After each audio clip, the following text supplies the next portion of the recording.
Hi, Carol Taylor-Kearney here at Powell Arts, and I'm with Dolores Poacelli and this amazing artwork. And Dolores is going to introduce us to it. Dolores? Hello. This is a piece I call Summer. Everything I do is in a large series, and this was created with a silkscreen calendar that my generous neighbor gives me every year. They're big, they're beautiful, they're well designed. Paper is substantial. So after many years, I say, what am I going to do with this? So of course I cut it up because being a material girl, I'll use whatever comes to me. We are always talking about how artists are like secret hoarders, but they're not really hoarders because they use it. Yeah, that's right. That's what makes you a creative and not a hoarder. Well, thank you. But this is like the fifth time we've talked about like artists in collection. So I love that you're a materials girl. Yeah. And one of the other materials I've used for 20 some years is aluminum printing press plates. Oh, yeah. My husband was a printer for forever in Pennsauken. Oh. And we only had one car to pick him up at midnight and get in the dumpster because it was paper and ink, anything for free. And this aluminum stuff that sounded like thunder. Yeah. And I thought, I don't know what the hell I'm going to do with it, but I'm taking it. And then I'd get to my studio and start to sand it and thought, ooh, and I could cut it with a regular scissors. Yeah. Anyway, so I have a big inventory of big aluminum pieces, very big. And they're in a lot of collections. But yeah, I do like paper very much. My newest paper mania is wallpaper. Oh, okay, yeah. And you get aspects of that here because of your repeated pattern that you've created, this repeated pattern that becomes something. Yeah. It almost looks like cut up wallpaper. Yeah, and you're right. The word pattern is important. And you'll notice there are numbers, and sometimes in this series you can see maybe the month tucked in there.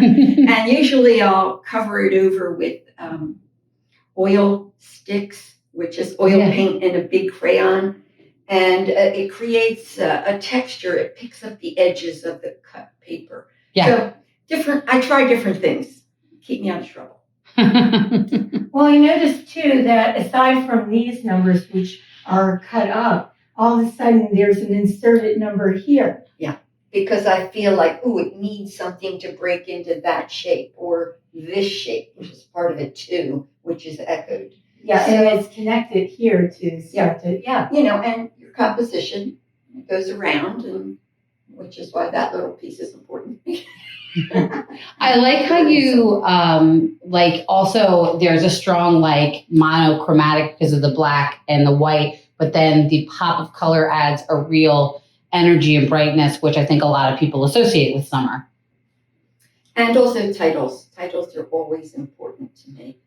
They're all named after different times of the year or events in a year. So summertime, because of the color, I thought that worked with this. Yeah, 100%. Yeah. How did you come up? Number one, what's the materiality of this paint? Is it paint, ink? I'm not sure which, because you've already talked about oil sticks. And how did you come up with the decision of this particular color? It may have been, this is not new, so I'm trying to remember. It may have been the silk screened color on this nice thick paper. The colors are intense and beautiful. Mm-hmm. So it may have been part of that month. So they're this big, the calendar pages. Nice size. So up here is all this beautiful designed artwork, and then down here are the numbers, of course. And so I combine that, and I'll maybe cut out a bunch of stuff, and then I'll intuitively put it together to hopefully make it work. We definitely. So on this one, I don't think there is any paint on this one. Or so it's entirely collage. This is entirely collage, which is different from me because I always have to push it. But because it is open and has bright color, it looked like summer. Oh, yeah. Yeah, it does. When you, like you've talked about how you like process through and put it together. When you're creating a piece like this, what are you looking to have the viewer kind of like, what is the entry point you want them to have like when they're observing this? That's a good question because in my statement, I always say relationships are never easy. Yeah. Especially those between color, shape, tension. Mm-hmm. And it's important to have the other relationship of the work to the viewer. Yeah. Everybody is going to see something different, not just in this, but in any artwork. Mm-hmm. And truthfully, I've learned quite a bit about my artwork by going to openings that my works are in, and I don't wear a name tag, so I could really understand what's going on. The secret artist Yes, trick. yeah. You sneaky artist. And they come up with things I never intended, Mm-hmm. but when I look back at it, I go, oh yeah, they're right. So, so it's an exchange. You want it to be a conversation with them. Experience through visuals. Got it. Right.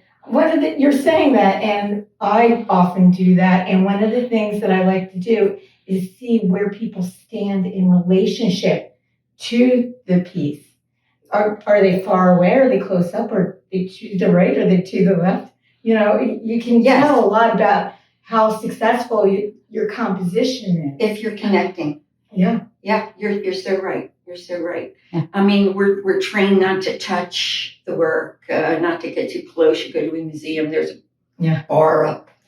I've gotten thrown out of 2 museums. We were talking about that yesterday. For touching. Yeah, we were talking Really? to somebody. Yes,